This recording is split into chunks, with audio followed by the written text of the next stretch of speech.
वत्सलासुतन्यस्तसैनापत्यभराय नमः। ॐ रामाय नमः। ॐ वेङ्कटेशाय नमः। ॐ पद्मनाभाय नमः। ॐ वेङ्कटेशाय नमः। ॐ सदा वायुस्तुताय नमः। ॐ वेङ्कटेशाय नमः। ॐ त्यक्तवैकुण्ठलोकाय नमः। ॐ वेङ्कटेशाय नमः। ॐ गिरिकुञ्जविहारिणे नमः। ॐ वेङ्कटेशाय नमः। ॐ हरिचन्दनगोत्रेन्द्रस्वामिने नमः। ॐ वेङ्कटेशाय नमः।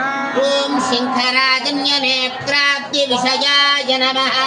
ॐ वेङ्कटेशाय नमः। ॐ वसुपरिचरत्रात्रे नमः। ॐ वेङ्कटेशाय नमः। ॐ कृष्णाय नमः। ॐ वेङ्कटेशाय नमः। ॐ अब्धिकन्यापरिष्वक्तवक्षसे नमः। ॐ वेङ्कटेशाय नमः। ॐ सनकादिमहायोगिपूजिताय नमः। ॐ वेङ्कटेशाय नमः। ॐ वेङ्कटाय नमः। ॐ वेङ्कटेशाय नमः। ॐ देवचित्रमुखानन्तदैत्यसङ्घप्रणाशिने नमः। ॐ वेङ्कटेशाय नमः। ॐ शेषद्वीपवसन्मुक्तपूजिताङ्घ्रियुगाय नमः। ॐ वेङ्कटेशाय नमः। ॐ शेषपर्वतरूपत्वप्रकाशनपराय नमः। ॐ वेङ्कटेशाय नमः।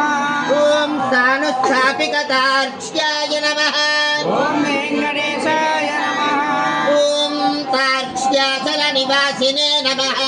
ॐ वेङ्कटेशाय नमः। ॐ मायागूढविमानाय नमः। ॐ वेङ्कटेशाय नमः। ॐ गरुडस्कन्धवासिने नमः। ॐ वेङ्कटेशाय नमः। ॐ अनन्तशिरसे नमः।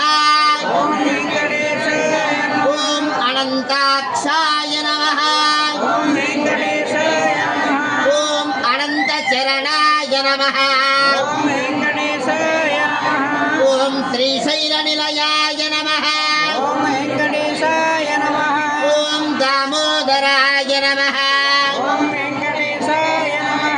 ॐ नीलमेघनिभाय नमः। ॐ वेङ्कटेशाय नमः। ॐ ब्रह्मादिदेवदुत्तर्ष विश्वरूपाय नमः। ॐ वेङ्कटेशाय नमः। ॐ वैकुण्ठागतसद्धेम विमानान्तर्गताय नमः। ॐ वेङ्कटेशाय नमः।